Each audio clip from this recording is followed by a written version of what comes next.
Selamat pagi pemirsa, kami membuka kebersamaan pada pagi hari ini dengan informasi sebuah unit apartemen yang ditinggalkan penghuninya di kawasan modern Kelurahan.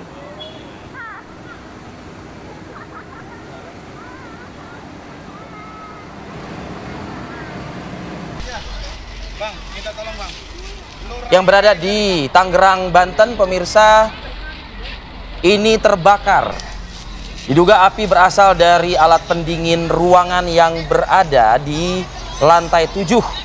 Petugas pemadam kebakaran memprediksi api pertama kali muncul dari lantai 7 apartemen yang kemudian membakar unit yang berada di lokasi tersebut.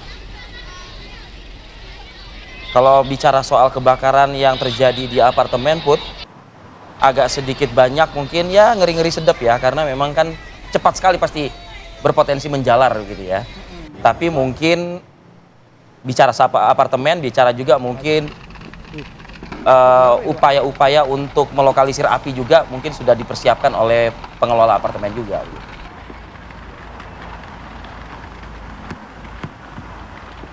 Ya, ini juga ada informasi kebakaran pemirsa dari sebuah truk milik TNI Angkatan Darat yang diduga mengangkut amunisi terbakar di ruas Jalan Tol Gempol, Pandaan, Kabupaten Pasuruan, Jawa Timur pada Senin malam.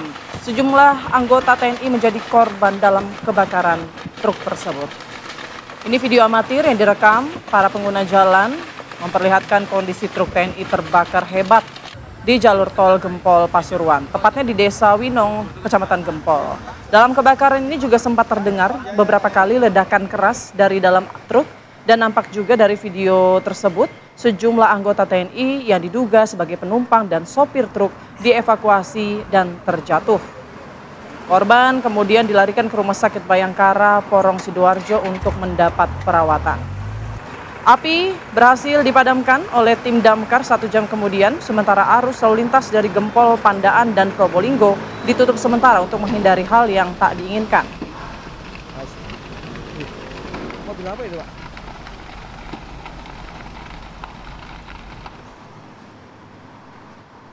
Assalamualaikum warahmatullahi wabarakatuh. Put, Ya, boleh dong Put, karena saya kan baru siaran, kalau Putri kan udah berhari-hari siaran. ya.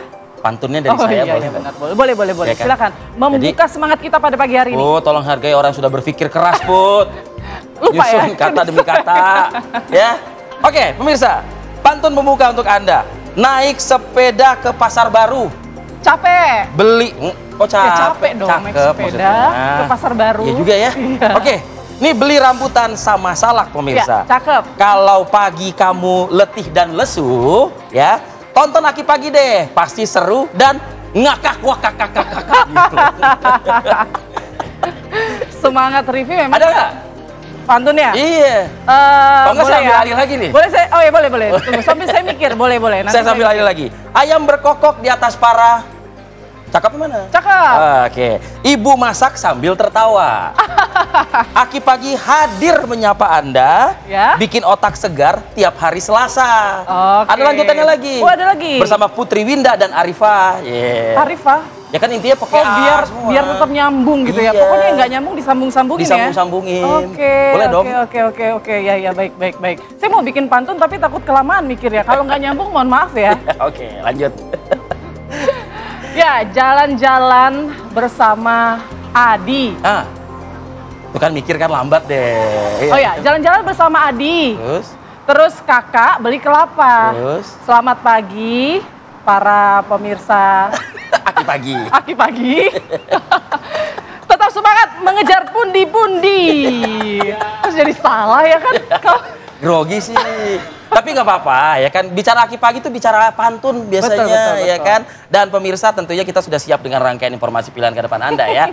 Ini kita juga ingin mengabarkan kabar baik dari saudara-saudara kita yang berada di Bandung dan sekitarnya. Betul. Hasil imbang laga Persik Kediri versus Persebaya Surabaya turut memastikan Persib Bandung menjuarai Liga 1.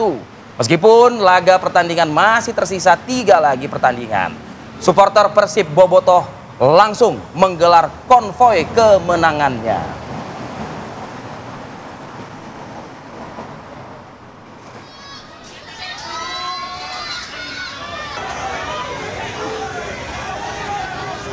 Ya, Persebaya Surabaya gagal menunda pesta Persib di pekan ke-31 Liga 1.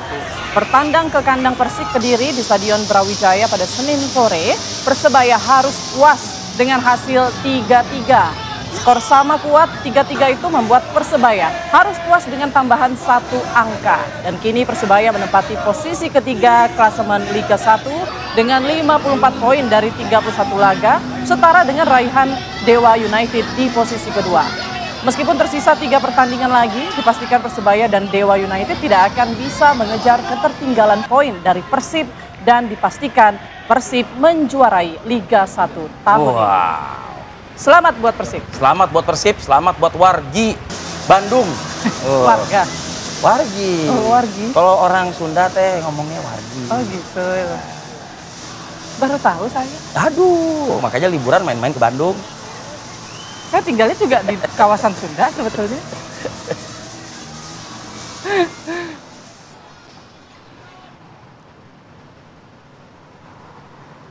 Ya, kita ke informasi lainnya pemirsa. Ada seorang wanita yang terekam kamera CCTV saat melakukan aksi pencopetan ponsel di sebuah toko pakaian di sebuah pusat perbelanjaan di kawasan Sawah Besar, Jakarta Pusat.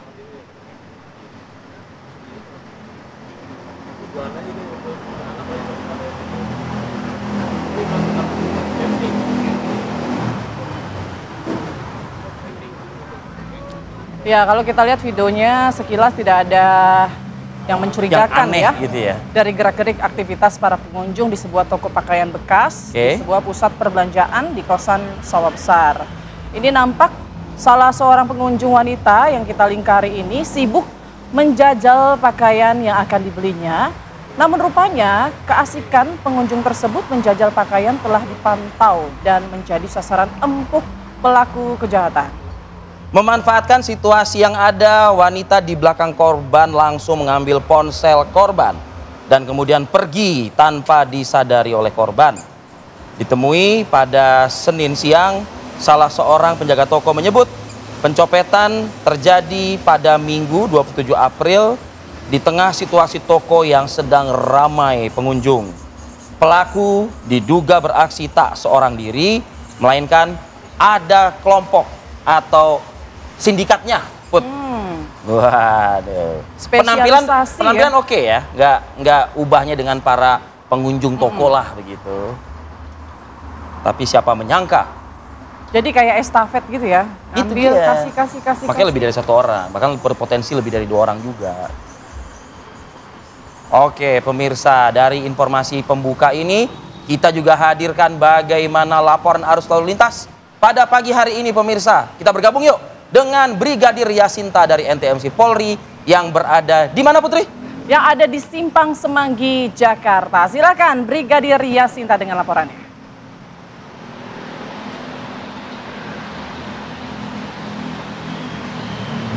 Ya baik, terima kasih rekan Arif dan Putri di studio dan selamat pagi pemirsa. Kembali bersama saya Brigadir Yasinta dari NTMC Polri.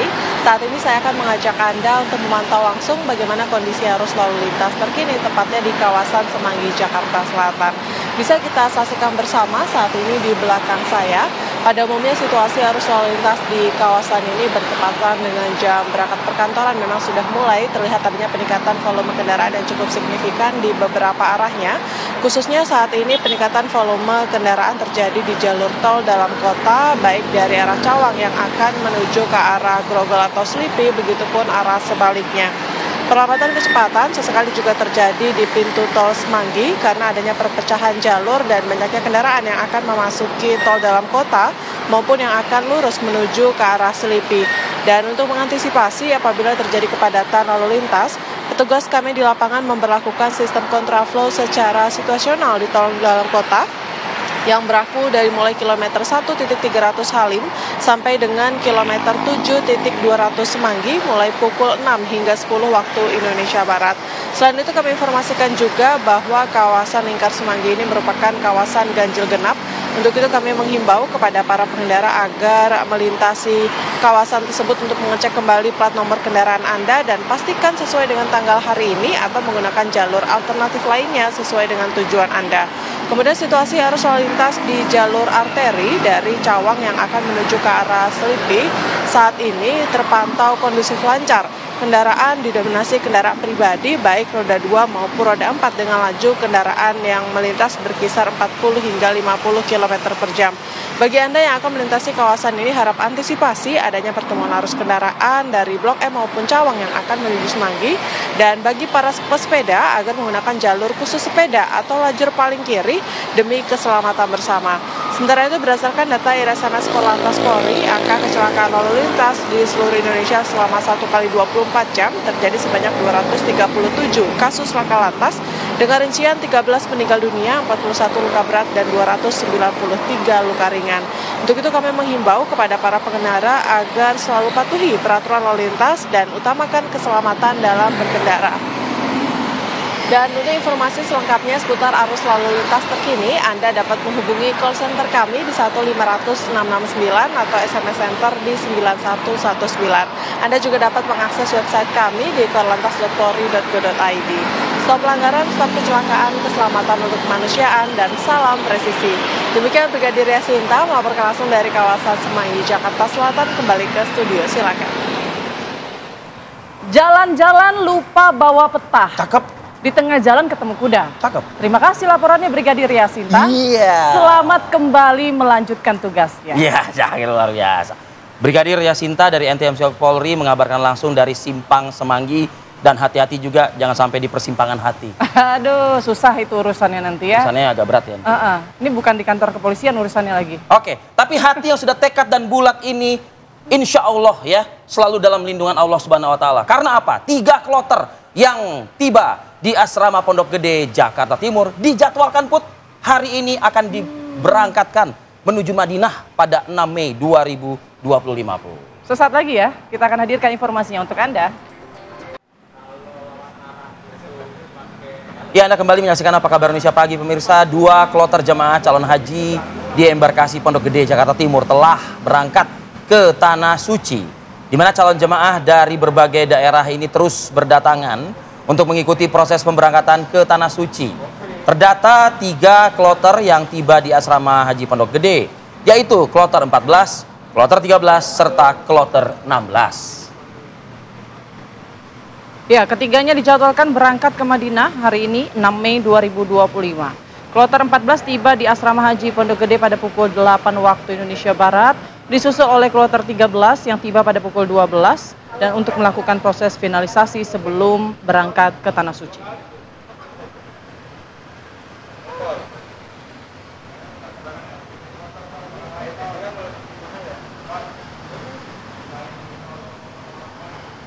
Ya, sementara itu pemirsa, lebih dari 25.000 jemaah haji asal Indonesia ini sudah tiba di Madinah, Arab Saudi, termasuk 5.626 jemaah calon haji lansia. Dari data Sistem Informasi Komputerisasi Haji Terpadu di laman siskohathaji.kemenak.go.id tercatat ada 65 kelompok terbang dari total 525 kloter jemaah haji reguler yang sudah tiba di Madinah. Total hingga malam ini 25.354 jemaah calon haji telah tiba di Madinah. 5.626 diantaranya merupakan calon haji lanjut usia atau lansia. Jemaah akan berada di Madinah, Arab Saudi selama 8 hari, kemudian berpindah ke kota Mekah.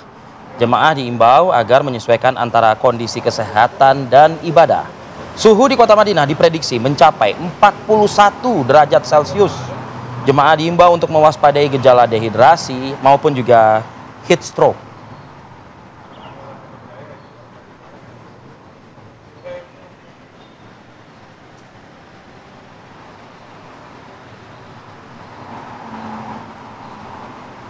Ya, kita ke informasi lain, pemirsa. Kementerian Ketenagakerjaan mengungkap alasan efisiensi menjadi penyebab meningkatnya pemutusan hubungan kerja atau PHK.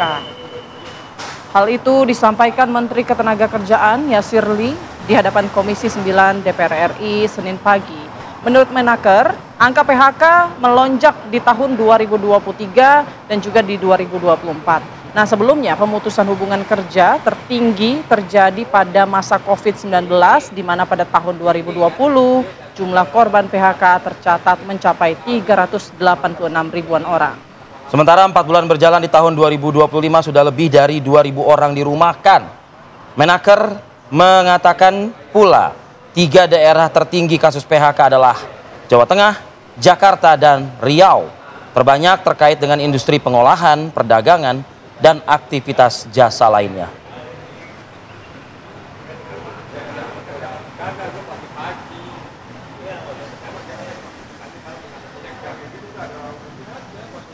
Pemirsa, Kamar Dagang dan Industri Indonesia atau Kadin Indonesia ini menggelar diskusi terkait perjanjian perdagangan internasional pasca Liberation Day atau kebijakan timbal balik perdagangan Presiden Donald Trump ke berbagai negara. Menurut Wakil Ketua Umum Kadin Bidang Perdagangan dan Perjanjian Internasional Pahala Mansuri, bahwa kebijakan timbal balik membuat peluang Indonesia untuk meningkatkan net ekspor bahkan bisa menembus di atas 4%. Tidak hanya itu, dengan kebijakan ini peran Indonesia akan lebih besar lagi untuk mendominasi rantai pasokan global. Bahwa Amerika Serikat kan meskipun merupakan suatu negara yang penting, negara nomor 2 bagi Indonesia dalam hal tujuan ekspor, tetapi dalam konteks perdagangan dunia secara keseluruhan, kontribusi daripada perdagangan Amerika Serikat terhadap perdagangan dunia itu di kisaran antara 10 sampai dengan 12%. Artinya masih 88% ada porsi di luar yang kita tentunya perlu coba untuk bisa tingkatkan. Dan Indonesia juga untuk beberapa negara-negara lainnya seperti misalnya Jepang, Korea, Australia, Uni Arab Emirates, Chile, kemudian juga EFTA, dan juga udah secara substansi juga sudah menyelesaikan perjanjian dengan Kanada misalnya, adalah merupakan negara-negara besar dan kontribusinya terhadap perdagangan dunia juga cukup besar. Nah, ini yang tentunya kita perlu lebih optimalisasi lagi. Pemirsa, Wayan Agus Suartama dituntut hukuman penjara selama 12 tahun oleh JPU dalam sidang kasus pelecehan seksual yang berlangsung di Pengadilan Negeri Mataram, Nusa Tenggara Barat.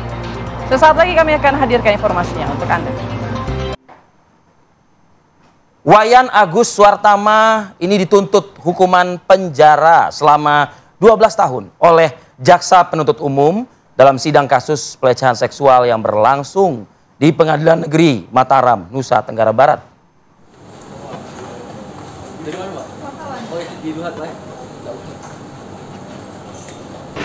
Jaksa Penuntut Umum Ricky Febriandi menyatakan Agus terbukti melanggar pasal 6 huruf C Undang-Undang Tindak Pidana Kekerasan Seksual Junto Undang-Undang Nomor 12 Tahun 2022. Adapun modus pelecehan seksual oleh Agus terungkap melalui rekonstruksi kejadian yang dilaksanakan di 3 lokasi berbeda.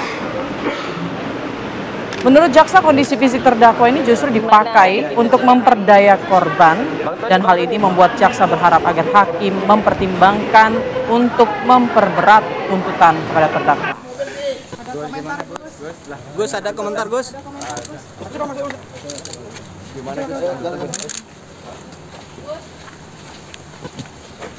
Gimana komentarnya 12 tahun? Ya, pemirsa, polisi menangkap seorang pemuda yang diduga sengaja membakar rumah milik orang tuanya karena kesal setelah mengetahui orang tuanya menikah untuk yang kedua kalinya. Aparat kepolisian dari Polsek Panakukang, Kota Makassar menangkap Aries atau Aris, 36 tahun, yang merupakan pelaku pembakaran rumah yang menewaskan seorang nenek yang bernama Daengai, usia 65 tahun. Aris ditangkap polisi tak lama setelah kejadian kebakaran rumah tersebut. Sebelum melakukan aksinya, Aris diduga dibawa pengaruh minuman keras. Akibat ulahnya, 2 rumah yang juga menjadi kios jualan di Kecamatan Panakukang, Kota Makassar ini ludes terbakar. Dalam kejadian tersebut, pelaku ikut terkena kobaran api di bagian tangan kiri dan wajah bagian kiri.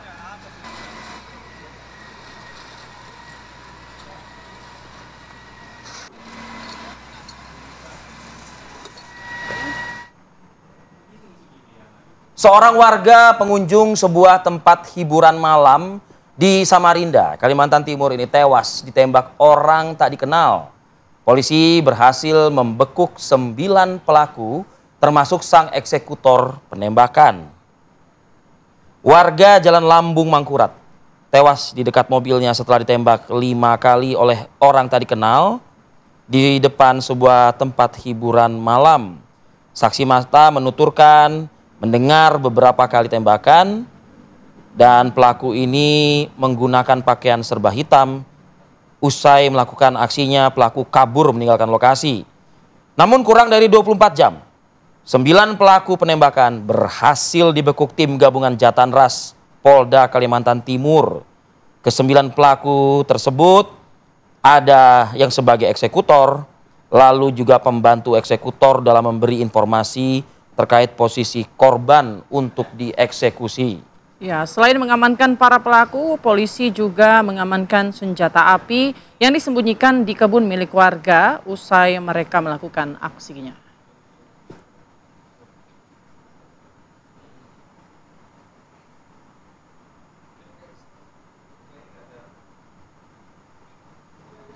Ya pemirsa, melawan petugas dengan melempar bondet saat kepergok mencuri mobil pick-up di Purwosari, Pasuruan. Seorang residivis spesialis pencurian pick-up tewas terkena timah panas. Jasad pelaku langsung dibawa ke kamar jenazah Rumah Sakit Bayangkara Polda Jawa Timur. Diketahui pelaku yang tewas dilumpuhkan ini merupakan residivis kambuhan yang kerap beraksi di beberapa kota di Jawa Timur. Dalam penangkapannya di kawasan Purwosari, Pasuruan, Jawa Timur, 2 pelaku lain juga yang berhasil kabur di area persawahan, sementara 1 tersangka lainnya berhasil diamankan. Polisi turut menyita barang bukti 1 buah bondet dari dalam tas pelaku dan sebilah senjata tajam. Ada juga sejumlah barang bukti lainnya seperti kendaraan pelaku.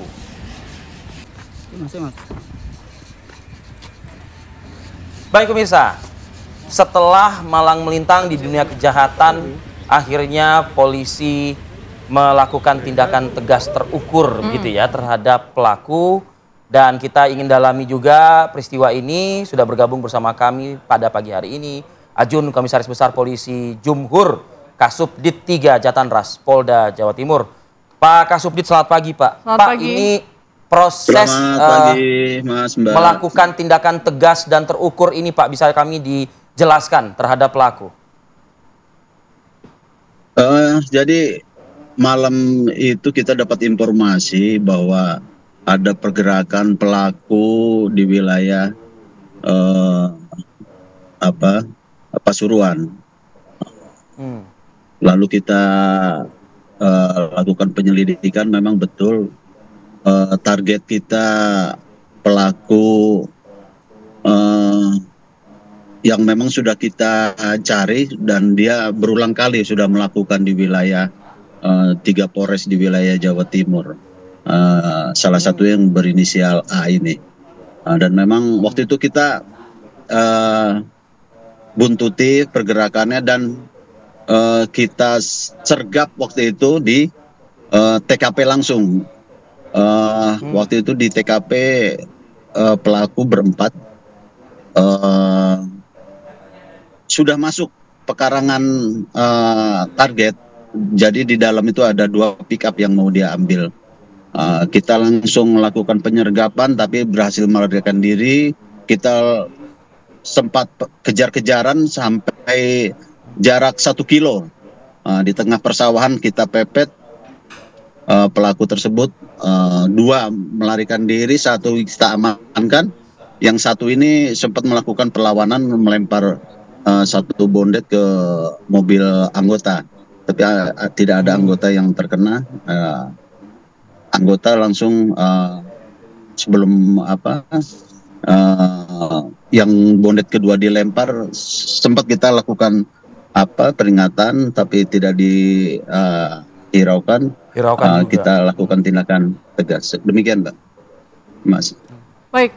Pak, ini 4 orang ya berarti pelakunya ya. Peran dari masing-masing ini seperti apa? Jadi motornya ini 2 orang ini. Infonya yang berdua ini adik kakak. Yang yang satunya itu kakaknya yang melarikan diri bersama temannya. Biasanya sebelumnya itu dia itu berdua saja, itu adik kakak terkenal. Ya, terkenal dengan sebutan Upin Ipin gitu. Memang dia sudah melakukan dulu itu sejak usia muda, dia udah lakukan itu di wilayah Tahun berapa, Pak? Mojokerto, Sidoarjo, Probolinggo, seperti itu.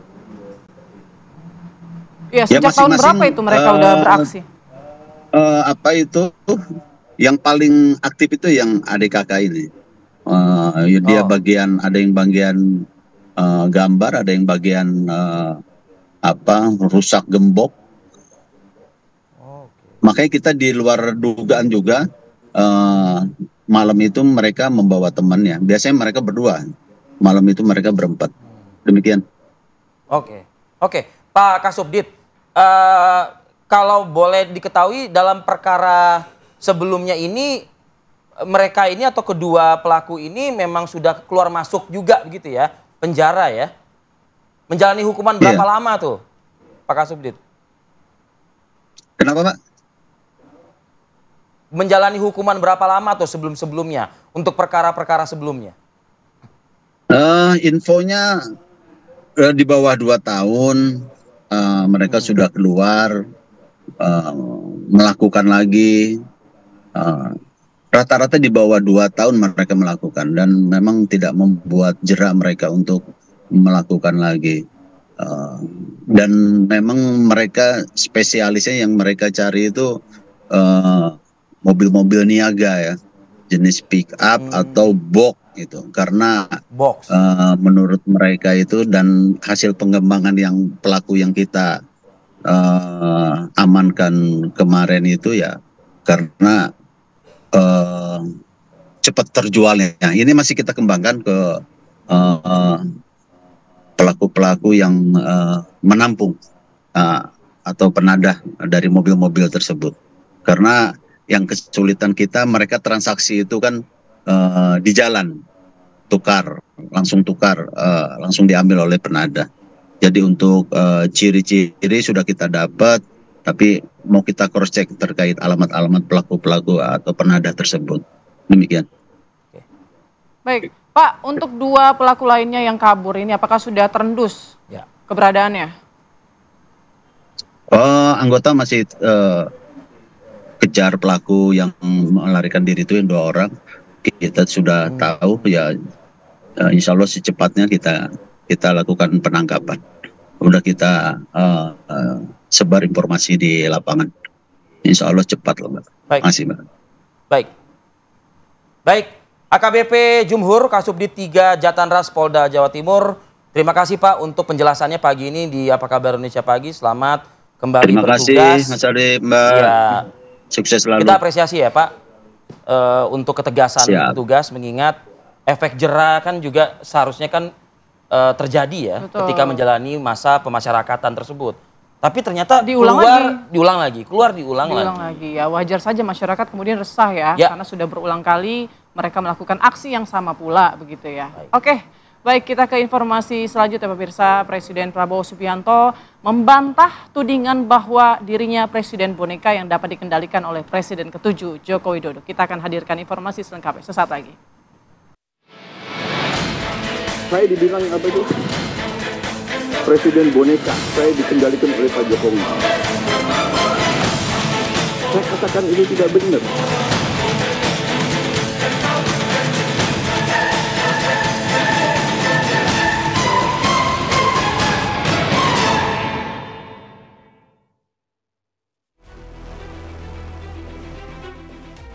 Presiden Prabowo Subianto membantah tudingan bahwa dirinya presiden boneka yang dapat dikendalikan oleh Presiden ke-7 Joko Widodo.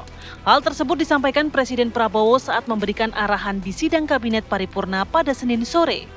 Prabowo menegaskan bahwa dirinya bukan presiden boneka, apalagi dapat dikendalikan oleh Presiden ke-7 Joko Widodo.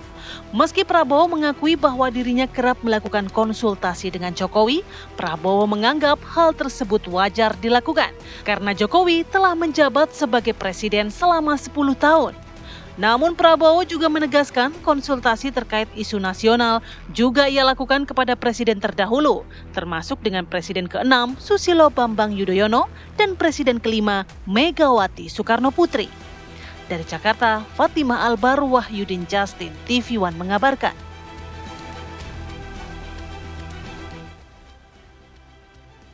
Kita bisa lancar begini, kita bisa bagus begini karena transisi pemerintahan berjalan dengan lancar, dengan baik.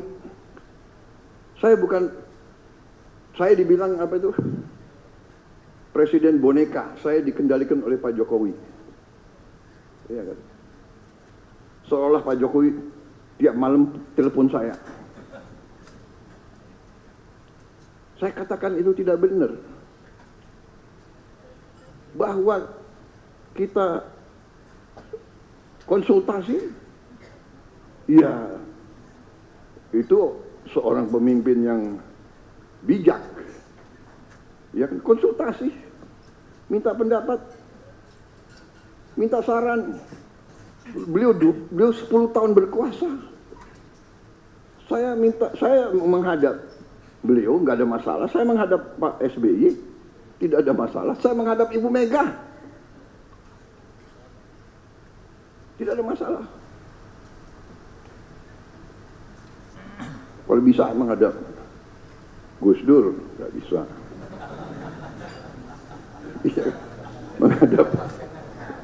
Menghadap Pak Harto, iya kan, menghadap Bung Karno kalau bisa. Loh, minta pandangan, minta saran. Pak Jokowi berhasil 10 tahun, orang suka tidak suka. Ya, itu tadi ya jawaban dari Pak Prabowo soal tudingan Presiden boneka. Jadi sebenarnya bukan ke Pak Jokowi aja, tapi beliau ini juga sowan ke SBY, Bu Mega, sama kalau bisa Pak Gus Dur, misalnya Gus Dur atau misalnya Pak Karno begitu ya.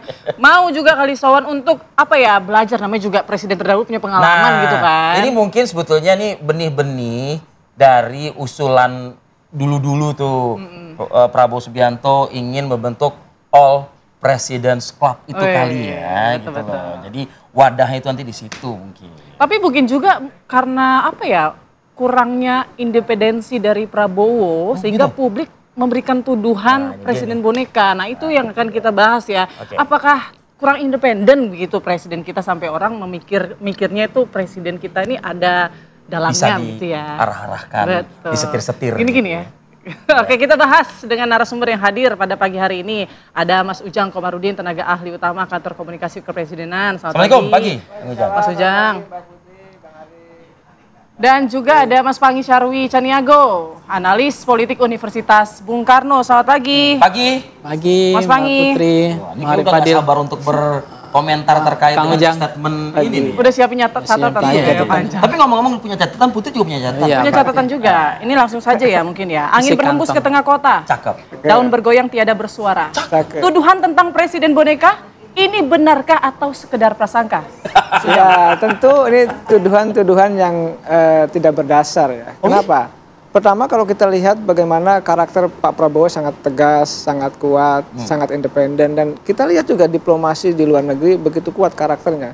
Dan kita negara yang dihormati ketika Bapak Presiden memimpin, pertama. Dan semua pemimpin dunia mengakui itu. Bahkan dalam survei G20 gitu ya. Itu paling tinggi approval rating dari Bapak Presiden. Artinya sangat dihormati, kuat karakternya dalam memimpin Indonesia. Begitu juga di dalam negeri, Pak Presiden sangat independen. Kenapa misalkan tuduhan-tuduhan itu muncul? Ya mungkin karena sering komunikasi dengan Pak Jokowi. Itu juga kan dilakukan juga berkomunikasi dengan Ibu Mega, dengan Pak SBY. Jadi itu penghormatan Pak Presiden kepada presiden-presiden sebelumnya. Lah menghormati itu kan sesuatu yang bagi kami ya yang positif, yang baik, dan itu menjadi teladan. Kalau kata Pak Prabowo kan menerima masukan. Ya, masukan. Berdiskusi. Dan kita tahu bahwa pengalaman-pengalaman presiden sebelumnya, ada Ibu Megawati, ada Pak SBY, termasuk Pak Jokowi, itu penting bagi kesinambungan pembangunan Indonesia. Jadi kita tidak boleh terputus. Nah biasanya dalam politik Indonesia, presiden ganti, kebijakan ganti, menteri ganti, ya kepala daerah ganti, semua ganti. Nah, jarang ada yang sustain gitu ya. Betul, Pak Prabowo ini memastikan bahwa pembangunannya berjalan semuanya. Yang jelek dikoreksi, yang baik dilanjutkan. Nah, Kita tahu juga bahwa Pak Presiden sangat independen. Kenapa?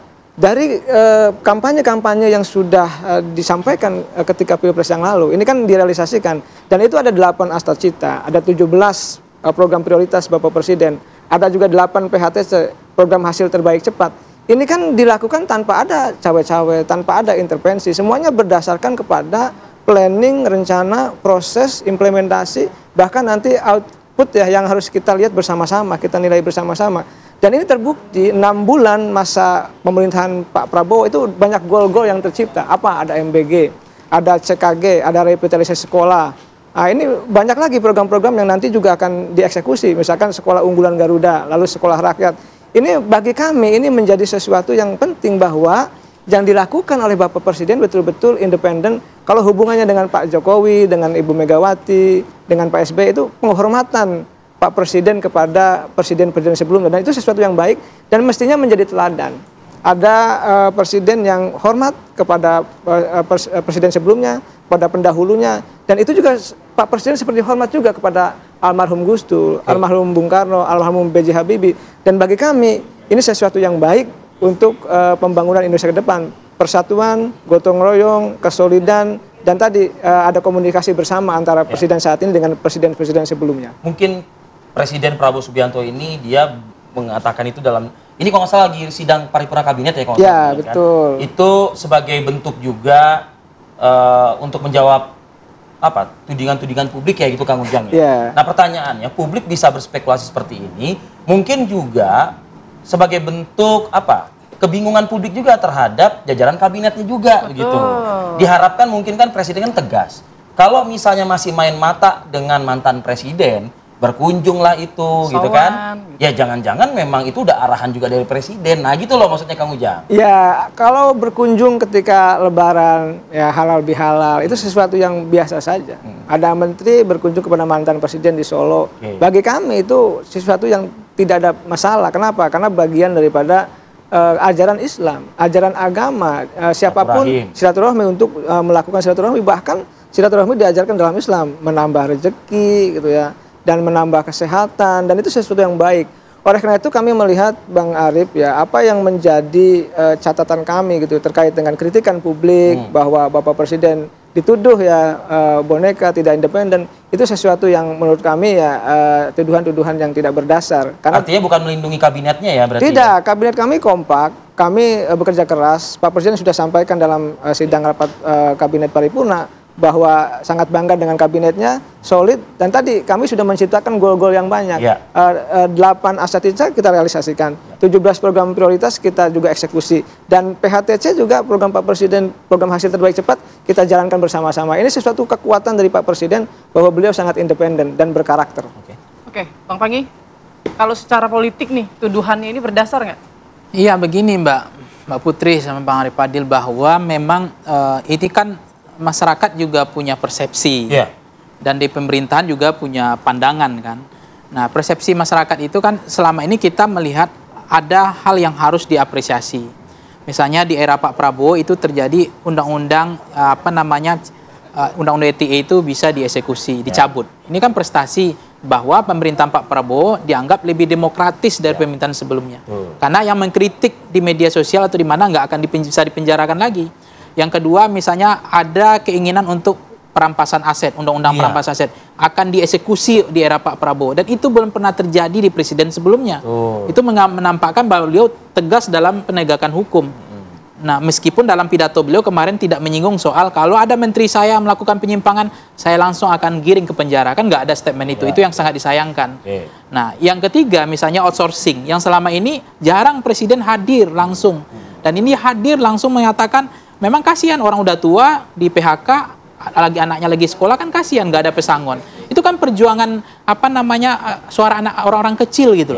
Ini diperhatikan. Nah itu Pak Prabowo ada di situ. Apakah terlepas ada orang mengatakan utopis atau itu retorika atau itu rasional, itu soal lain nanti. Tapi beliau sudah ada sikap, posisi, komitmen beliau bahwa outsourcing ini memang banyak ada yang merugikan.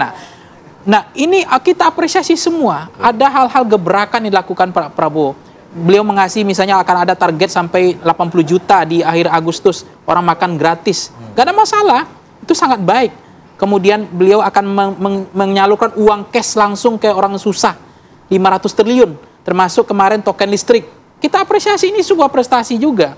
Dan akan bangun sekolah yang asrama, dan itu sekolah karakter misalnya, ada 1.100 sekolah gitu, disiapkan lahannya oleh Pemprov, itu kan baik.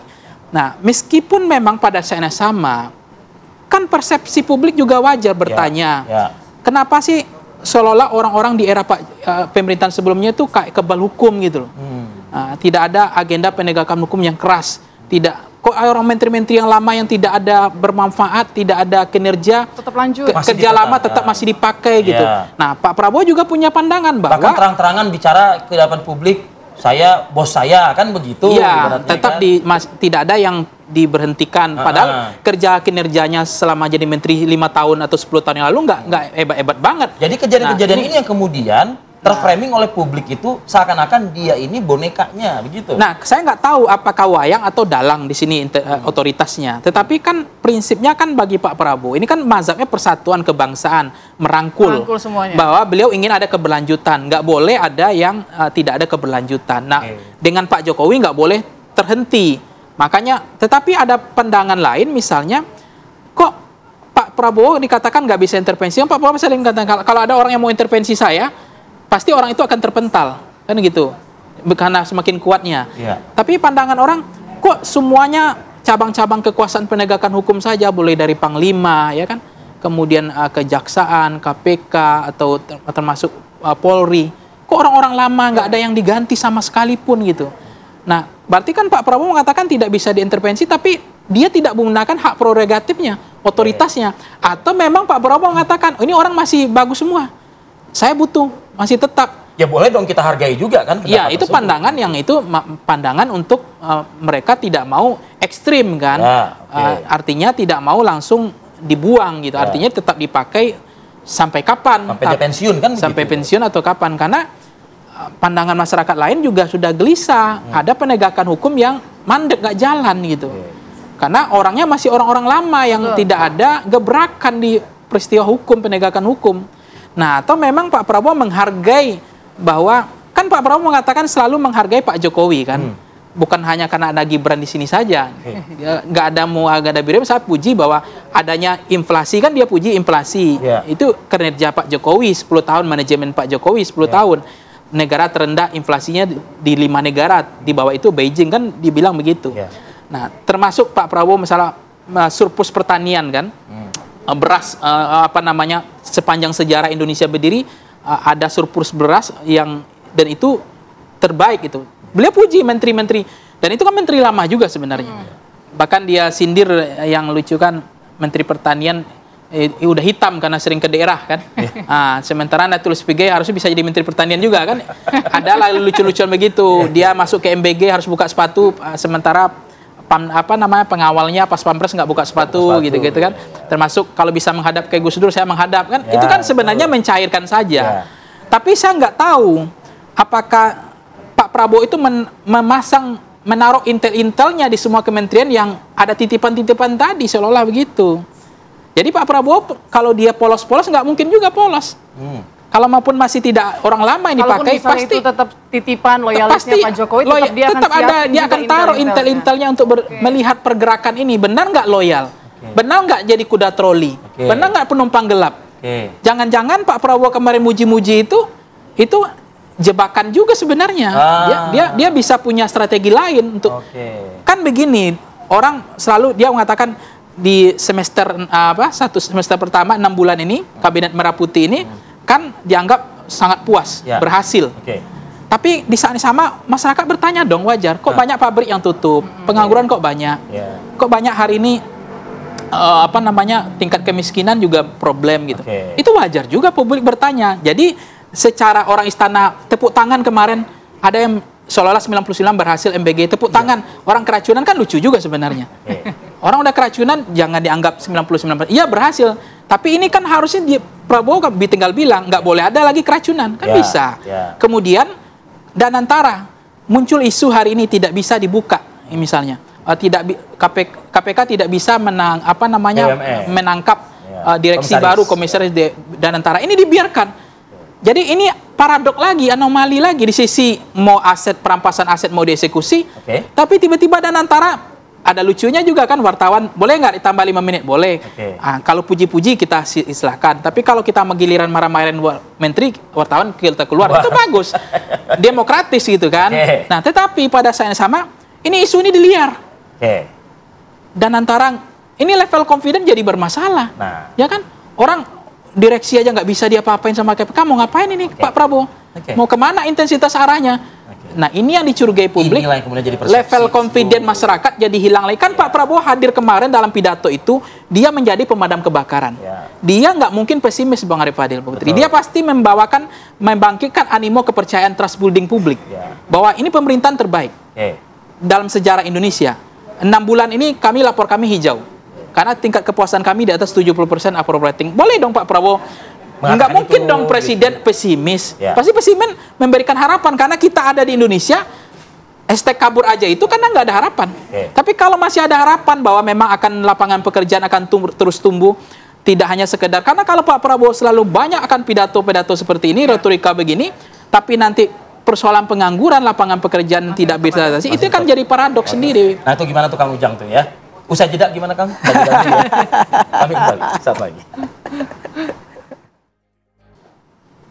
Ya, kembali di Apa Kabar Indonesia Pagi. Mungkin waktunya Kang Ujang menjawab semua pernyataan dari Bang Panggi tadi. Silakan Kang Ujang. Ya, kalau kami melihatnya gini, di pemerintahan itu ada mekanismenya, ada aturannya, ada ukuran, ada standar, ada parameter yang bisa diuji dalam konteks menjalankan pemerintahan apapun itu. Jadi program-program Bapak Presiden termasuk karakter, ya, pernyataan itu kan bisa dinilai oleh publik. Oleh karena itu apa yang menjadi landasan Bapak Presiden terkait dengan tuduhan-tuduhan itu? Kami melihatnya tadi tidak berdasar dan sejatinya apa yang dilakukan Presiden itu adalah independensinya sangat kuat. Beliau jangan lupa Kopassus ya, tentara yang berkarakter, patriot, jiwa korsanya juga tinggi, dan beliau juga tadi menekankan kalau kata Bang Panggi persatuan dan kesatuan, gotong royong, saling menghormati. Ini kan sedang menata bangsa dari awal. Ya katakanlah Pak Prabowo memimpin Indonesia dengan segala catatan-catatan pemerintahan sebelumnya, dengan segala dinamika yang ada, baik dan buruknya. Dan ini kan menjadi sesuatu yang baik ketika itu dievaluasi, diberesin semuanya, ditata kembali. Dan sebetulnya kalau mau berkelanjutan bisa saja programnya lanjut. Tapi yang menjadi sorotan publik ini kan sebagian besar menterinya ini loyalisnya Pak Jokowi misalnya. Kan bisa aja lanjut dengan orang lain, programnya tetap lanjut gitu. Jadi ketegasannya yang diperlihatkan seharusnya. Pak Presiden kan sangat clear, sangat jelas dalam beberapa pidatonya. Yang dipilih menjadi menteri atau di Kabinet Merah Putih adalah yang lama gitu, yang bisa bekerja, yang dianggap baik dalam konteks pandangan Bapak Presiden. Meskipun kata Bang Panggi tadi 10 tahun terakhir. Ya itu gitu ada kritikan aja dari Bang Panggi ya, ada kritikan mungkin dari publik ya, tentu kita harus hormati dan harus kita hargai. Tetapi kami punya catatan, kalau tidak baik, approval rating kami tidak akan tinggi. Kalau tidak baik, mohon izin, tidak akan ada realisasi janji-janji dari Bapak Presiden. Kalau tidak baik, tidak akan ada tadi Asta Cita, 17 program prioritas, dan PHTC itu yang bisa direalisasikan. Oleh karena itu kami meyakini pemerintahan ini on the track. Jadi dengan jiwa tadi kesatria Pak Presiden, jiwa independensinya, program-program itu bisa dilakukan dengan jalan. Nah kami melihatnya apa yang menjadi catatan Bang Panggi ya kita terima, catatan publik juga kita terima, tetapi kami perlu jelaskan bahwa Pak Presiden sangat independen kok, bukan boneka, tidak bisa diintervensi, dan dalam konteks program-program yang ada saat ini semuanya berbasis kepada tadi visi misi, berbasiskan kepada mekanisme, berbasiskan kepada rencana yang matang, lalu juga proses ya yang kita jalankan termasuk eksekusi kebijakan-kebijakan yang hari ini mulai terlihat. Semuanya berjalan dengan baik kok. Oke, kalau ada catatan minus, ada catatan sedikit gitu, itu bagi kami sesuatu yang harus kita perbaiki. Misalkan Bang Panggi tadi kritik ya, MBG, ada keracunan. Kami harus maklumi karena dalam konsep MBG yang begitu, program yang begitu andalan dari Bapak Presiden, dan kita jangan lupa di Asia Tenggara Indonesia yang pertama, dan kita juga dihormati di dunia internasional. Dan dalam konteks itu di Brazil itu berapa yang meninggal dunia?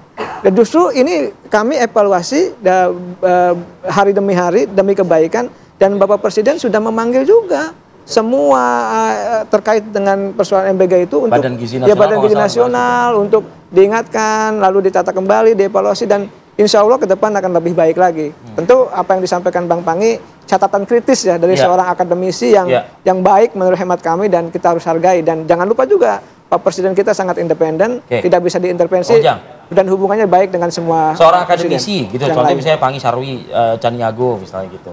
Mengatakan kalau saja misalnya didengar masukan dari publik ini yang mengatakan atau mensinyalir masih belum tampak ketegasan seorang presiden. Sehingga mungkin dikait-kaitan dengan istilah boneka tersebut begitu. Nah, kalau misalnya harapan publik tersebut direalisasikan saja gitu ya oleh Pak Presiden Prabowo Subianto gitu. Bukankah ini juga akan semakin lagi meningkatkan approval rate tadi yang tadi Anda juga singgung gitu loh Kang Ujang? Ya, kami tadi bernegara ada mekanismenya, bertahap, pelan-pelan, kita konsolidasikan semuanya, semua kekuatan. Bertahap, pelan-pelan. Ya, dan jangan lupa pemimpinnya kan Pak Prabowo tetap. Ya, Pak Prabowo dong, simbol kekuatan negara. Kan punya kewenangan untuk melakukan apa? Dan sangat punya kewenangan dalam konteks bernegara ini. Dan kita sudah buktikan, selama ini Pak Prabowo tough kok, jalan kok dengan semua kebijakan yang dijalankannya. Dan termasuk misalkan ada sesuatu yang kurang, ada sesuatu yang tidak baik, ya kita evaluasi. Tadi catatan Bang Pangi misalkan kenapa kejaksaan tidak diganti dan lain sebagainya. Dan kalau menurut hemat kami ya kejaksaan sudah luar biasa di bawah kepemimpinan Pak Prabowo. Begitu banyak kasus-kasus yang tidak terungkap. Begitu besar lagi kelas kakap semuanya.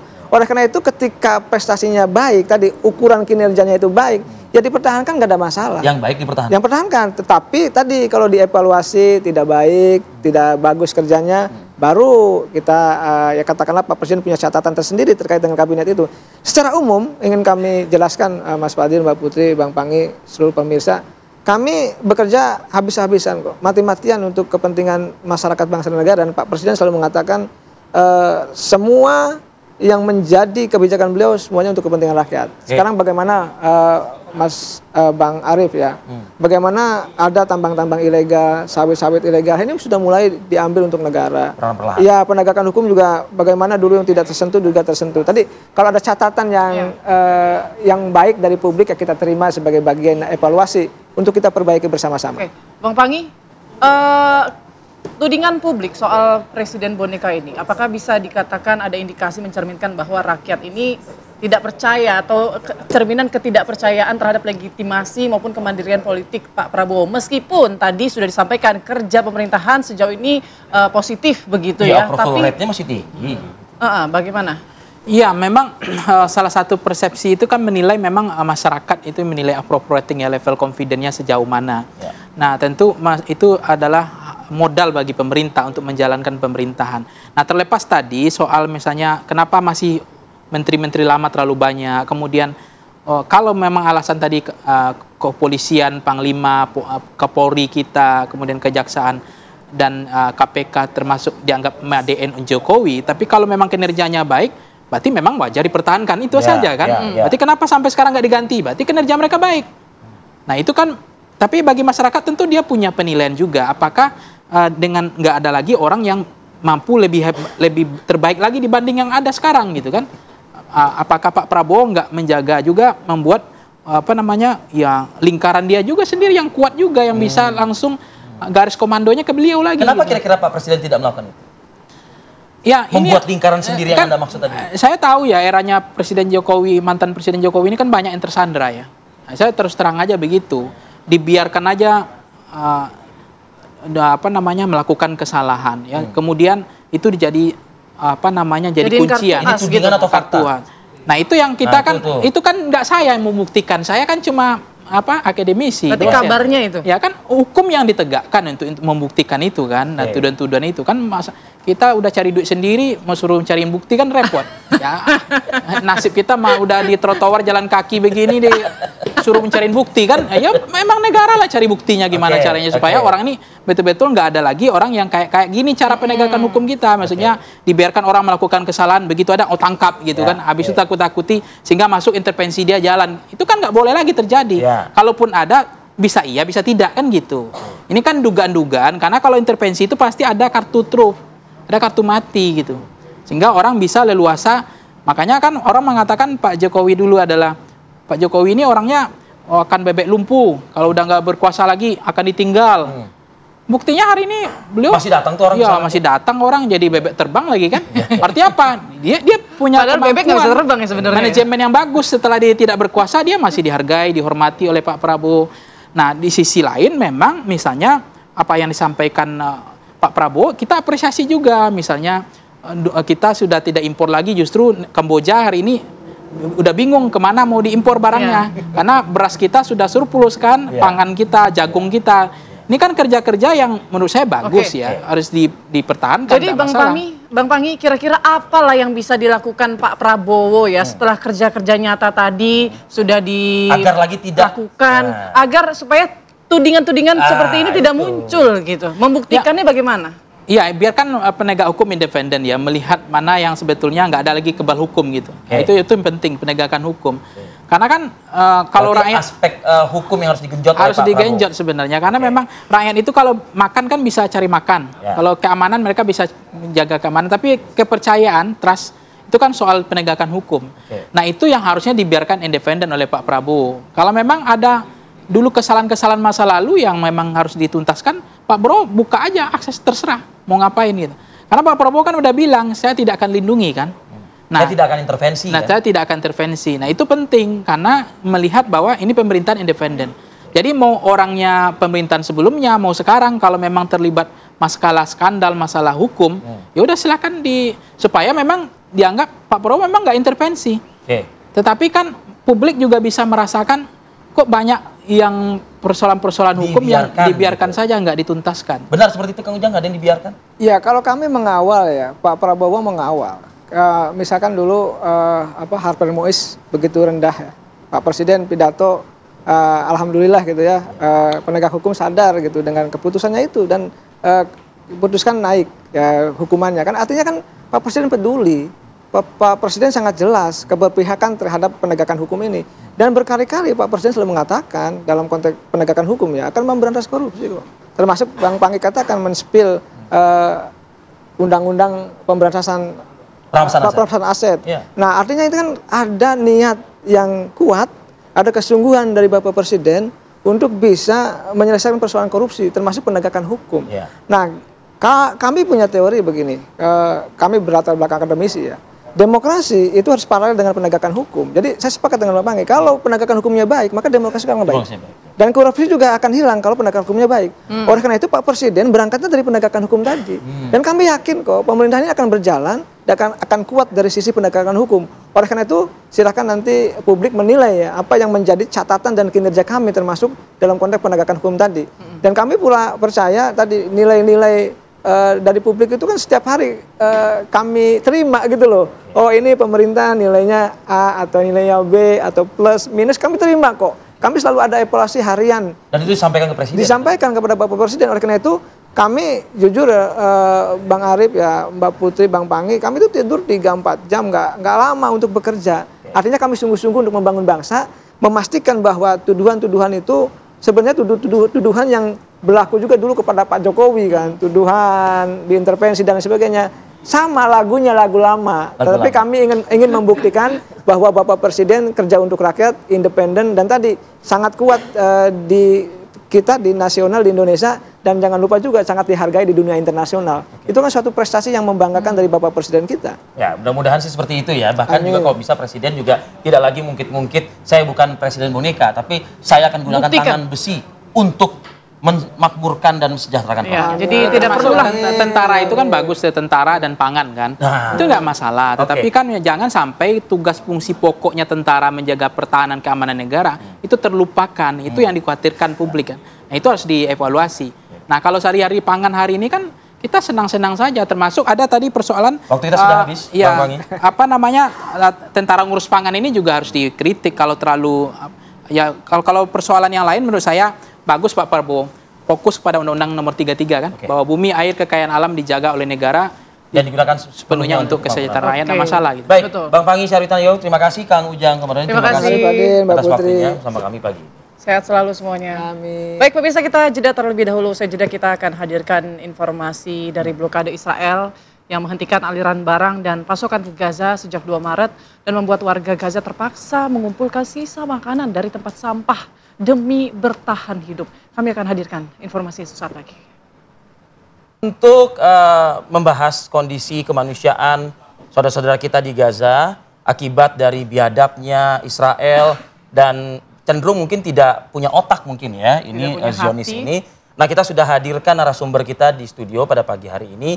Alhamdulillah, terima kasih atas kedatangannya Dr. Tonggo Miti Francisca selaku Ketua Tim 8 Emergency Medical Team dari Mercy dan juga Pak Arifin Muhammad Hadi selaku Kepala Markas PMI Pusat. Assalamualaikum warahmatullahi wabarakatuh. Waalaikumsalam. Selamat pagi. Terima kasih sudah berkenan hadir. Saya ingin ke Ibu, kami menyapa Bu Meti. Biasanya Mea. Bu Mea. Ya. Bu Mea, ini kalau bicara soal data, ancamannya nggak tanggung-tanggung loh. Ya. 9.000 jiwa yang terancam ini mengalami kondisi gizi buruk ya, anak-anak di Gaza, Palestina. Pantauan Anda terakhir, seperti apa mereka? Ya, karena kebetulan kami selama 2 bulan ada di sana. Pada saat itu sebelum kami masuk, itu 2 hari sebelum kami masuk, itu berarti kami masuk tanggal 4, 2 hari sebelum masuk berarti tanggal 2. Tanggal 2 blokade sudah mulai terjadi blokade kemanusiaan, padahal itu masih gencatan senjata. Setelah itu sampai berjalannya waktu masih ada stok-stok makanan terutama. Kami sendiri tim membawa. Bukan seharusnya kan ada kesempatan untuk kita memasukkan kebutuhan. Kan? Bahkan kami aja membawa daging dari Yordan untuk masuk ke dalam. Jadi perlu dicatat, tidak ada satupun bantuan yang bisa masuk dari luar Gaza masuk ke dalam Gaza sejak tanggal 2 Maret. Itu tidak sampai sekarang. Suka ada janji sih, misalnya malam-malam kita lagi. Mei. Iya. 2 bulan. 2 bulan. Bayangkan, jadi mereka itu hanya bisa makan sayur-sayuran. Mungkin yang mereka tanam-tanam itu ya sebagian ya. Dan mungkin juga mereka bergantung sekali dengan tepung ya. Tepungnya, tapi terakhir sekitar 1 minggu yang lalu setelah kami keluar, itu ada berita bahwa dokter kami sudah dapat tepung, tapi tepungnya dicampur dengan pasir. Siapa yang mencampur? Jahat sekali. Zionis Israel siapa lagi? Ya, karena memang sudah tertutup. Jadi waktu itu sempat kami sudah perang sudah dimulai ya, tapi kami memang tetap ada program food aid. Nah, kami mau melihat seperti survei makanan. Jadi kami masuk ke Gaza City. Biasanya pada saat gencatan senjata, Gaza City itu bagus karena orang-orang sudah kembali kan ke utara ya, ke utara ke Gaza City. Tapi pada saat sudah mulai perang berlanjut lagi, di Gaza City itu truk-truk sekitar lebih dari 20 truk besar, tronton besar itu yang biasa membawa makanan dari luar Gaza menuju ke dalam Gaza itu teronggok, dibiarkan kosong karena mereka sudah tidak bisa keluar lagi. Jadi apa yang sudah di dalam tidak bisa keluar kecuali dari tenaga-tenaga medis internasional. Artinya tidak tersalurkan gitu ya Bu Mea ya? Ya. Nah, bagaimana dengan bahan-bahan yang memang akan disalurkan tersebut? Apakah juga akan rusak dong kondisinya? Sudah pasti. Jadi kami sempat bilang, jadi waktu kami masih di sana, telur satu biji sekitar 2 minggu yang lalu berarti ya, 2 minggu atau seminggu yang lalu, telur 1 biji itu harganya 60.000, 55.000 lebih. 1 butir. Jadi kita berbahagia nih di Indonesia nih dengan segitu banyak kelimpahan makanan. Dan kemudian mie instan itu sekitar 30 bungkus itu harganya lebih dari 2 juta. Itu dulu waktu kemarin. Dan itu kemudian telur itu juga belum tentu sepenuhnya bagus karena sudah lama mereka teronggok di perbatasan. Lalu pada saat kami keluar tanggal 23 April kemarin, itu sudah tidak ada bantuan. Biasanya waktu kami masuk itu bantuan masih banyak tuh. Sekarang sudah nggak ada. Oke, kebutuhan paling mendasar air bersih misalnya. Kondisinya gimana di sana? Begini, kalau saya karena posisinya ada di dekat Rumah Sakit Indonesia, alhamdulillah tim yang zaman dahulu itu mereka benar-benar mempersiapkan dan menggali itu berapa ratus meter. Soalnya video-video yang beredar kan sampai harus mereka menyaring pakai tisu, pakai kain itu demi mendapatkan air bersih. Di daerah Gaza City ya, kami melihat pada saat sebelum kami pulang, kami melihat memang banyak iringan-iringan yang mereka membawa jirigen-jirigen yang itu juga sudah nggak layak jirigennya ya. Di dekat Rumah Sakit Indonesia pun mereka juga melakukan antrian untuk ambil di tempat kita. Di tempat Indonesia. Makanya Indonesia itu sebenarnya itu kayak begini mereka bilang, Indonesia itu seperti ini buat kita. Kami tidak lari. Jadi Indonesia itu tidak lari. Itu loh makanya malah terus ya mengirimkan bantuan. Saya ke Pak Arifin. Bagaimana PMI ya mungkin bisa mendorong karena salah satu juga lembaga yang memang cukup intens ya kan menyalurkan bantuan ini. Tapi kalau kondisinya ditahan sebagaimana tadi cerita Bu Mea tadi, ini apa yang harus bisa kita lakukan lagi nih Pak? Iya, sebetulnya PMI sejak awal itu sudah bekerja sama dengan Bulan Sabit Merah Mesir. Kalau di wilayah perbatasan itu Mas kita bikin field kitchen bareng dengan mereka. Jadi dulu masih memungkinkan, awalnya masih memungkinkan untuk suplai ke dalam. Karena di Rafah sendiri, karena kebetulan juga memang fungsi saya lebih banyak suplai logistik dari Kairo, tapi di wilayah El Aris, kemudian Rafah di perbatasan, masih memungkinkan pada saat awal-awal untuk suplai. Dan sekarang kan sudah di blokade ini. Awal puasa, pertengahan puasa kami masih ada dapur umum beberapa kali di lokasi, tapi laporan dari lapangan memang bahan-bahan itu yang sekarang sudah mulai menipis dan agak sulit untuk mencari bahan-bahan untuk yang dimasak. Sehingga untuk sementara kami menipis ini gara-gara apa? Gara-gara memang kondisinya rusak juga lama-lama kan? Ya, karena stok nggak bisa masuk. Kan. Yang kedua tentu kan semua orang perlu makan, jadi susah juga cari bahan. Habis. Ya, saat stok menipis itu apakah dibatasi? Pada akhirnya informasinya kan mereka makan sekali sehari, bahkan mungkin tidak makan begitu, karena stok menipis harus dihemat kan gitu. Jadi kalau kita lihat, karena saya yakin laporan media kan bahkan hampir semua wilayah Gaza itu orang-orang pasti akan terancam kelaparannya. Orang bersaing mendapatkan makanan dan keterbatasan kita, tim dapur umum kita, karena kami PMI bekerja sama dengan NGO lokal, itu memang kita terus masak dan kita juga selain dapur umum juga layanan kesehatan. Memang yang paling sulit sekarang ini adalah untuk mencari bahan stok. Dan karena laporan dari lapangan memang agak kesulitan. Tadi Ibu Dokter menyampaikan juga sangat sulit. Nah, apalagi ini sejak 2 Maret ya, beberapa kali kami di bulan puasa masih mengadakan dapur umum dan juga distribusi air. Dan banyak masalah juga karena tidak semudah yang dibayangkan. Distribusi air pun juga banyak gangguan lah dari mereka yang dihambat, yang mungkin juga dihalau dan lain-lain. Sekarang dapur umum masih berfungsi, masih beroperasi? Kami hentikan dulu sampai ada bahan stok memadai. Jadi tapi kita coba komunikasi lagi. Kami sedang berproses juga untuk melakukan negosiasi juga dengan Bulan Sabit Merah Mesir agar mereka juga melakukan upaya negosiasi di wilayah perbatasan. Karena terus terang kalau kita lihat di Konvensi Jenewa yang keempat ya, pasal 58, siapapun yang menghalangi masuknya bahan makanan di mana di daerah itu sudah ada kelaparan, itu sangat-sangat pelanggaran luar biasa bagi kemanusiaan. Dan pasti ini sangat bertentangan dengan hukum humanitar internasional. Tapi apakah Israel peduli? Tidak akan pernah peduli sih kalau saya pikir ya. Baik, kita lanjutkan Bu Mea dan juga Pak Arifin. Usai jeda kami akan kembali.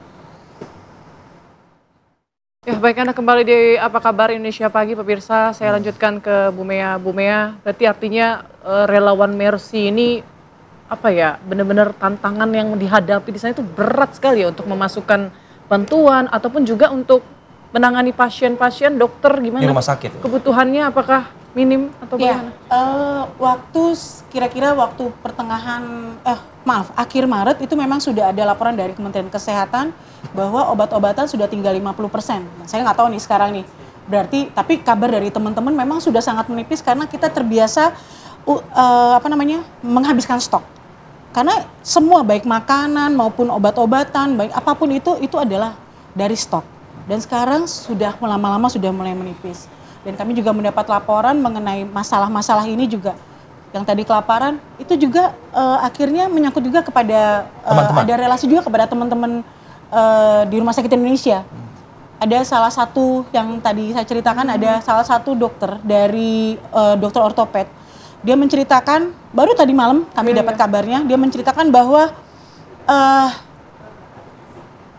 dia itu cuma bisa makan 1 kali sehari roti untuk berbagi dengan anak-anaknya, dan bahkan dia harus mengalah. Itu pun berbagi. Roti itu pun berbagi dengan anak-anaknya. Ini adalah seorang spesialis ortopedi. Dia berbagi dengan anak-anaknya dan bahkan karena dia dokter bedah ortoped, dia melihat perkembangan penyembuhan dari pasien-pasien yang dia operasi itu sangat lambat karena tidak adanya nutrisi, tidak adanya protein. Dan itu akan menyebabkan kematian. Padahal kan obat kita kan sebetulnya kecenderungan kan yang memang untuk mengobati luka dan mungkin ada zat kandungan protein di situ dan lain sebagainya. Siapa yang kemudian membuat atau menyetop obat-obatan ini sehingga pasien agak sulit Pihak dan penjajah itu semua ditutup. Bantuan kemanusiaan baik makanan, material, lalu kemudian obat-obatan semuanya. Mas, kalau kita masuk ke dalam Gaza Utara terutama, itu 99% semua bangunannya hancur total. 1% mungkin ada di daerah Gaza City yang masih bisa bangun-bangun. Itu jadi memang sudah tidak bisa lagi untuk masalah kehidupan. Karena apa? Pada saat kita tahu juga, pada saat kita hidup juga, malam-malam kita tidur, ini bom banyak banget. Kok tapi tidak ada misalnya tidak ada pasien yang terluka. Mereka ngebomnya rumah-rumah kosong. Jadi berharap agar itu tidak bisa ditempati lagi. Bom. Jadi rumah yang masih ada sedikit walaupun udah dibom, itu akan mereka ratakan.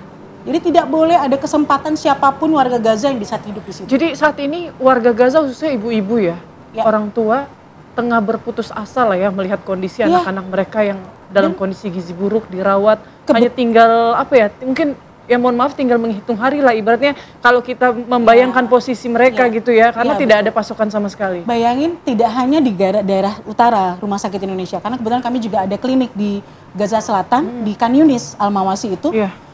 Itu sekitar 40 sampai 50 bayi atau anak-anak di bawah 5 tahun itu menderita malnutrisi ringan sampai berat. Karena tidak ada lagi susu. Biasanya itu akan ada dari Kementerian Kesehatan, mereka akan memberikan kayak semacam makanan atau bubur atau apa. Kali ini sudah tidak ada. Sudah di stop, tidak ada lagi apapun yang bisa masuk.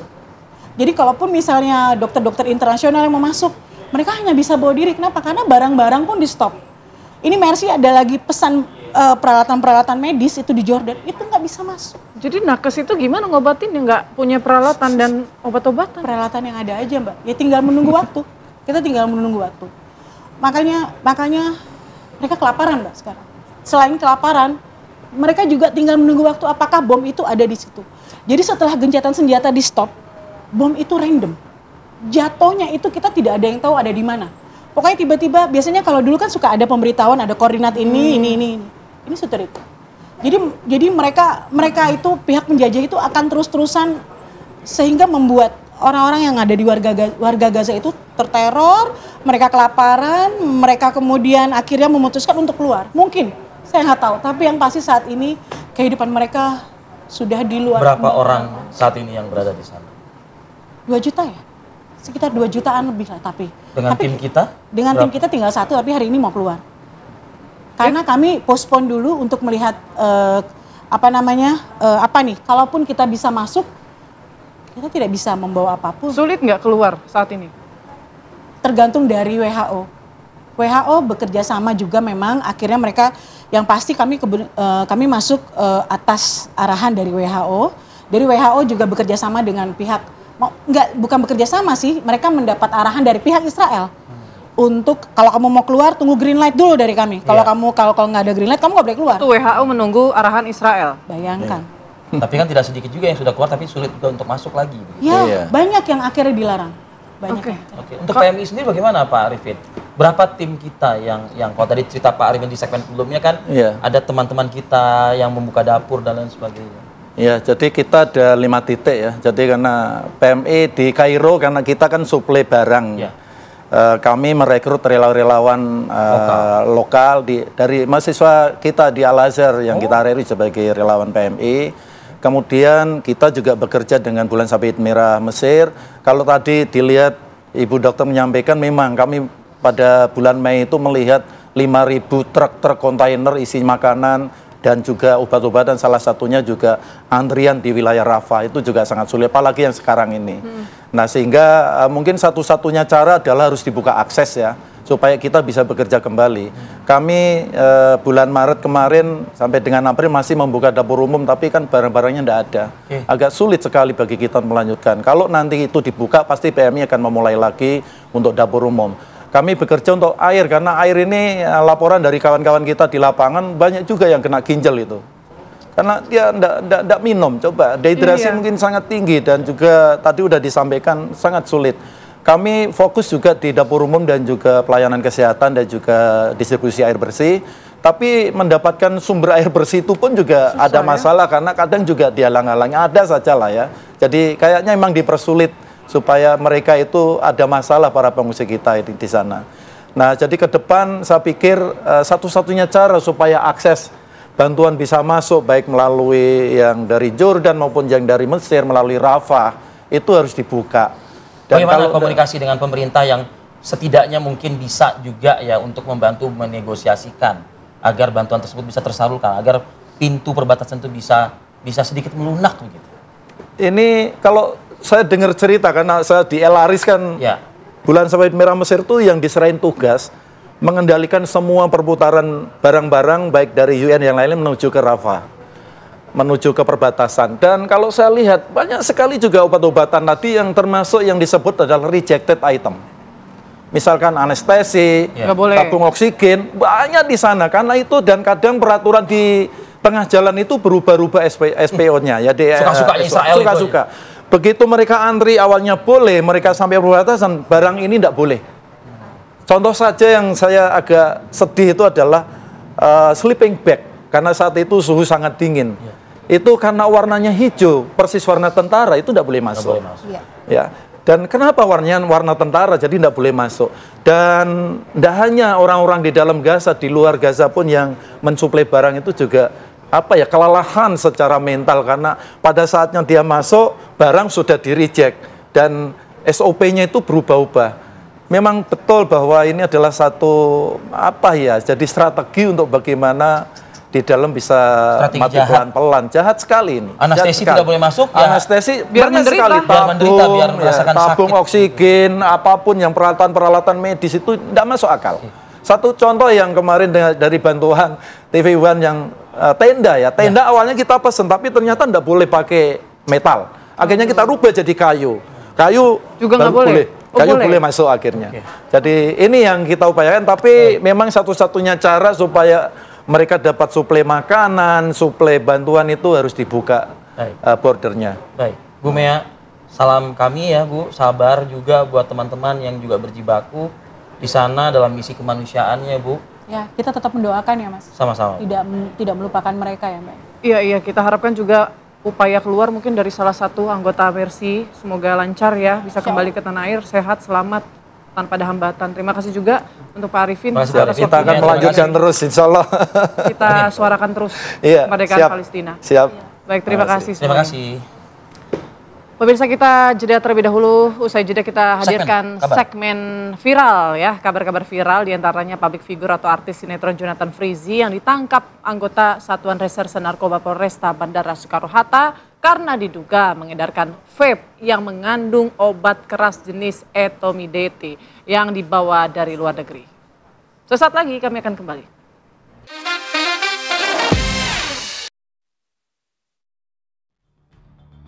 Oke, langsung saja kita hadirkan kabar viral. Ini ada sepasang kekasih diduga membuang bayi laki-lakinya yang masih berusia 3 hari pemirsa di depan sebuah kontrakan warga di kawasan Jatinegara, Jakarta Timur. Entah apa yang ada di otak orang tua ini, Putri. Tega sekali ya. Di saat banyak pasangan baru menikah yang segera mengharapkan keturunan ya. Ini justru malah tega ya, membuangnya begitu saja. Ya, memang gerak-geriknya kalau di video ini mencurigakan ya. Kayak mereka itu memilih-milih tampaknya mana lokasi mereka untuk menaruh anak laki-laki mereka, bayi laki-laki mereka yang baru berusia 3 hari. Nah, akhirnya bayi ini diletakkan di depan sebuah rumah kontrakan ya, di RT 03 RW 03 Kelurahan Jati. Nah, penghuni kontrakan pun curiga karena mendengar suara tangisan bayi yang tak kunjung berhenti. Jadi informasi terbaru, kepolisian Resor Metro Jakarta Timur sudah mengamankan pasangan ini untuk mungkin dimintai keterangan dan pertanggungjawaban.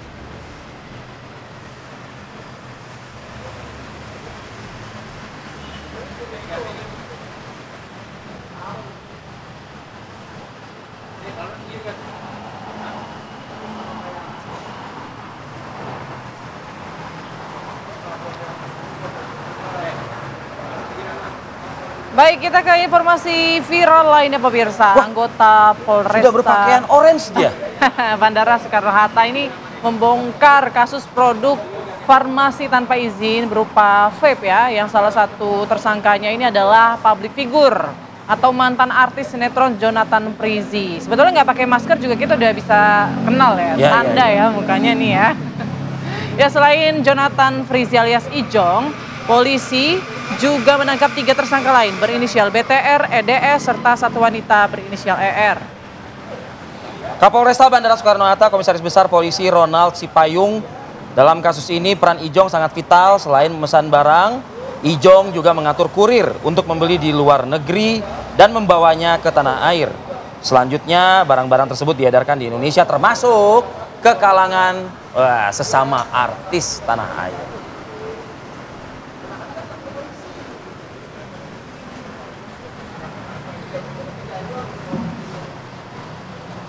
Put, ada berita viral berikutnya Put di media sosial nih Put. Seorang pria melakukan aksi kekerasan ya. Bukan sesama manusia tapi Put, kepada kuda miliknya Put. Wah, tetap juga dong, nggak boleh. Itu dia. Jadi ini video yang menggambarkan sebuah lahan kosong. Posisinya ini di Mukodar 3, Kebon Kopi, Cimahi, Jawa Barat. Terlihat seorang pemuda melakukan penyiksaan terhadap seekor kuda. Tak hanya dengan tangan kosong, bahkan juga menggunakan balok kayu.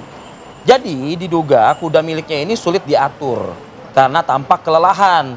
Nah, si empunya ini atau si yang merawat ini marah dan kemudian berakhir kepada penyiksaan hingga kuda ini terluka parah.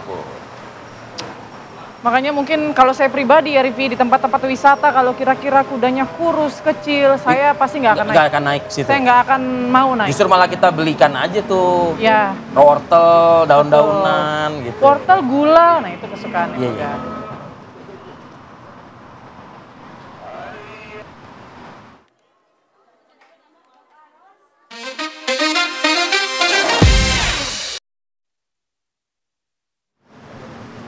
Itu kalau bisa tuh ya, yang nyiksa kuda tadi itu dilepas di taman kanak-kanak. Kenapa? Biar dibully sama anak-anak TK loh. Ih, jahat gitu. Om jahat kata dia gitu. Om jahat kata dia. Atau mungkin semoga dia mimpi, di posisi mimpinya dia jadi kudanya, terus dia dicambuk sama kudanya. Nah, itu dia. Semoga diamini ya omongan lu. Maksudnya kan biar merasakan posisi kuda tuh gak enak loh, terus lu malah siksa lagi dia dengan kayu begitu kan. Oke, itu kalau kuda bisa ngomong, kuda pasti ngomong gini, giliran butuh duit saya disayang, giliran saya capek bukan yang dikasih makan, saya disiksa. Iya. Gitu. Aduh, kepanjangan curhat kita Put. Makanya saya nggak berani nimpalin, cukup lah kamu aja. Oke, saatnya kita mengakhiri kebersamaan kita di Apa Kabar Indonesia Pagi hari ini ya. Saya Arif Fadil. Dan saya Putri Mindasari, besok kita ketemu lagi ya, di pukul 6.30 waktu Indonesia Barat di Apa Kabar Indonesia Pagi. Sampai jumpa pemirsa.